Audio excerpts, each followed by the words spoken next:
3 years ago, the Baker family of the Wirral pointed their television aerial towards the Welsh border and discovered a whole new soap opera.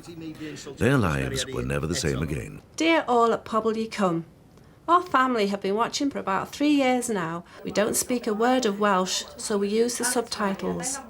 The storylines and acting are superb, especially as we understand it is recorded on the same day as it is transmitted. Eileen and Denzel made us cry. Jean and Glan, Mike and Derek made us laugh. Clw and Mira made us sigh. The Beth saga continues to be fascinating. Clem, we're a bit worried about him. Did him land there? How did you drag? Iwan, mae hyn well na Karate Kid. After nearly 20 years, BBC Television's longest-running soap opera, Pobol y Cwm, or People of the Valley, is going nationwide. When people switch on to a programme like Pobol y Cwm, it's a Welsh soap. They will immediately think of coal miners, singing preachers, chapel going, beer swilling in rugby clubs. They'll think of the stereotype image. We don't aim to break that down completely. That is part of the heritage that we've all grown up in. But all that is a context for what we do now. Pobol y Cwm reflects Welsh daily life as it is now, and it can't be that much different to every area in the British Isles. Well, this is the Derry Arms, a sort of focal point, the watering hole for the village. It's a lovely little pub just outside Cardiff, about 3 miles from the studio. We're very lucky with the locations down here. But as you can see, it's the sportsman's rest. So the first thing we have to do is to put another sign up there with the Derry Arms on it. And the other thing is this window matches the studio, but the glass is frosted. What was the reason for that? Well, it's because of the problem of the seasons. If the glass is frosted, it doesn't really show, the backcloth doesn't show properly, so you can't tell whether the trees have got leaves on or not. Yeah. Because that's always a problem. Yeah. You can never afford 4 different backcloths. The main shape of the pub has not changed. I mean, the bar must be 20 years old. I reckon it's the oldest set in the BBC, I think. That's still the original one. It just shows it's been fairly well looked after by our crews. They haven't smashed it all up. So there's Cwbl and Llan, a Jean and Mark. Yeah, Rob.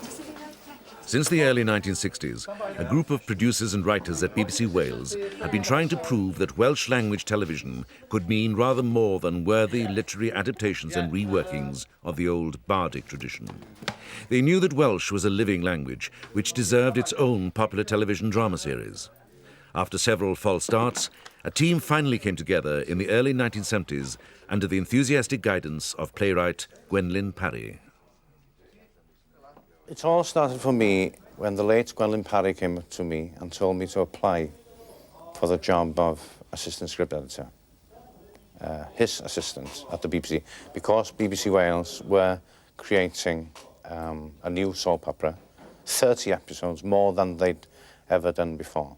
We had a year to prepare, and we could gather half a dozen writers together, give them plenty of liquid refreshment, plenty of blackboards, plenty of meetings, and really establish characters that we knew could be played by certain actors. We all sat around a very big table and we read through the script.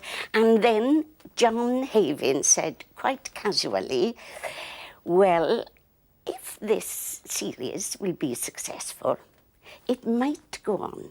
It might go on for a very long time. Pobol y Cwm is now S4C's top-rated programme, with an audience that includes a growing number of non-Welsh speakers.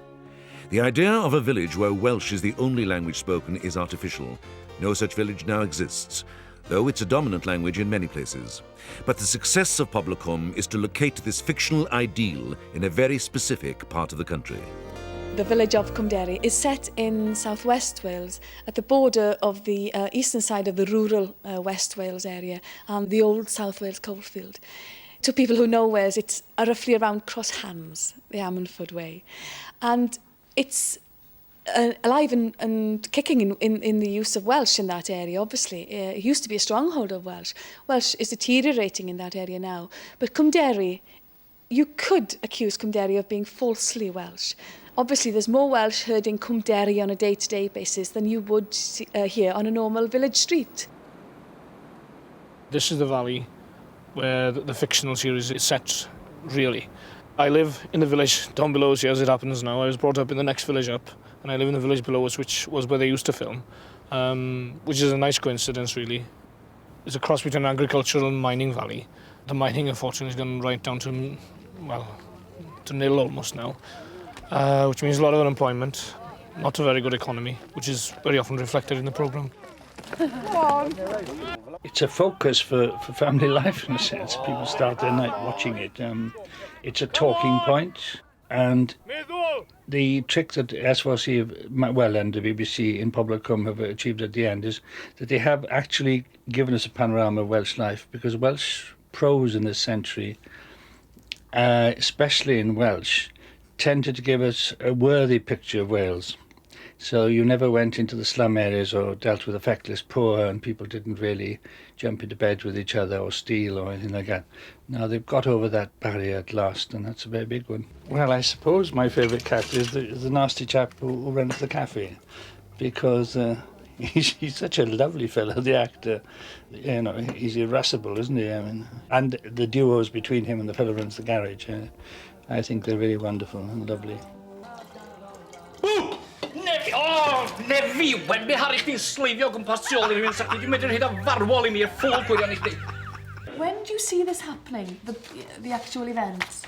Actually, the thing, we're certainly, I mean, we're obviously a few weeks before the end, I would hope. Yeah. Something like 3 Beginning weeks of July, before the end. yes. Yeah.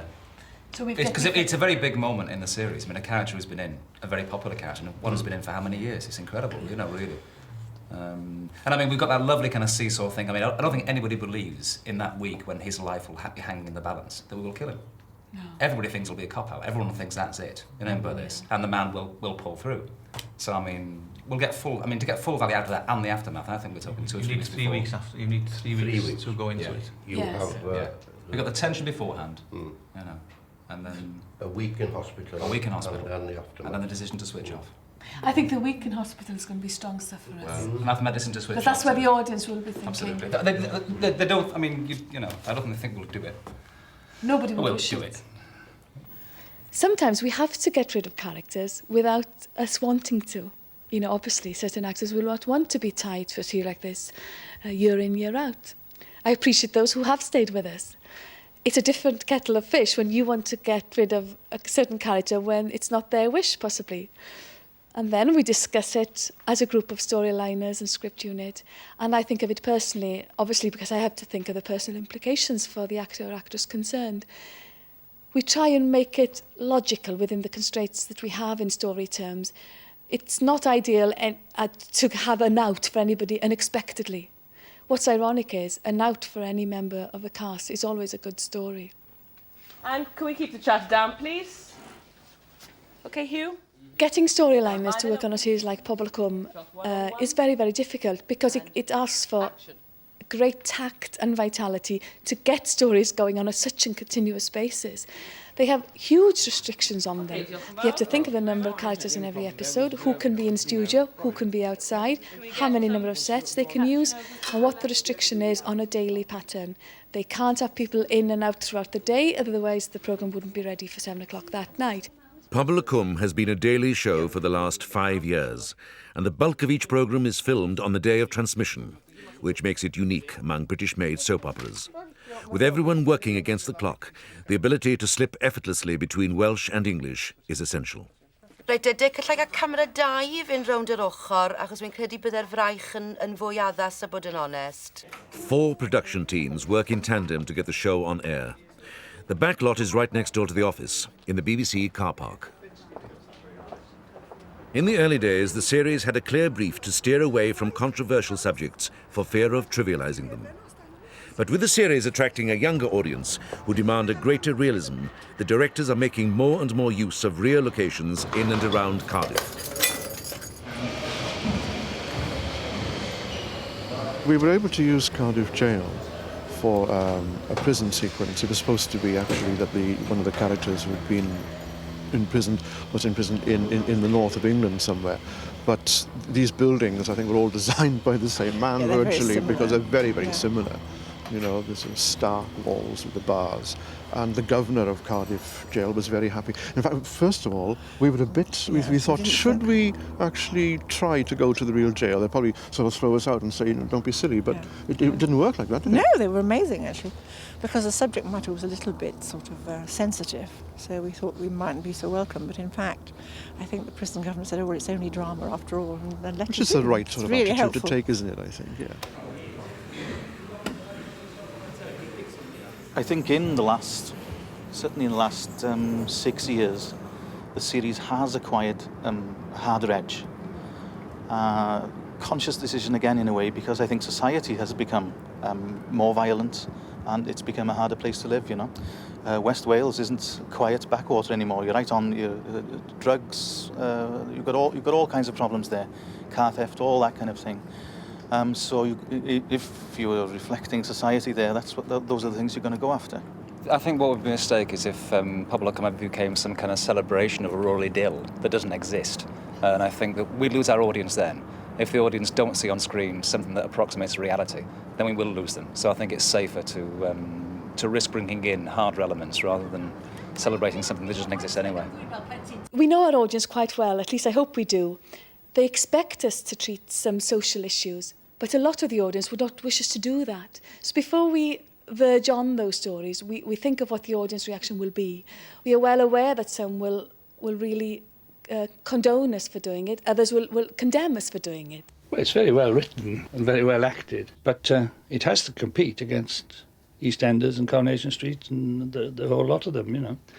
And it reached its target when people around Llanelli were not tuning in on Wednesdays to Coronation Street, I think it was, but were staying with Pobol y Cwm. And they should, because they were seeing their own society, you know. Wel, asio chi ys lawer dydd? O, lawer yn well. O, diar. Na, neis i'w gael bod nôl yn yr enlighten, mae'n faith hon, dy fe. Wel, wy'n falch o glywed chi'n gweud na, Magred, achos yma chi di sôn am ddim byd arall ddare chi godi o'r gwely na bore yma. But we have to be aware that we don't paint society in one light only. Absolutely. I know the bad light is the best light in dramatic terms, as your argument is. Yeah. But we need to have some counterbalance. I don't think she should get her comeuppance, you know. It's a real life story, and it's... Are we here to deal with moral issues and all the time and giving moral plus point? Or are we going to reflect life as it is?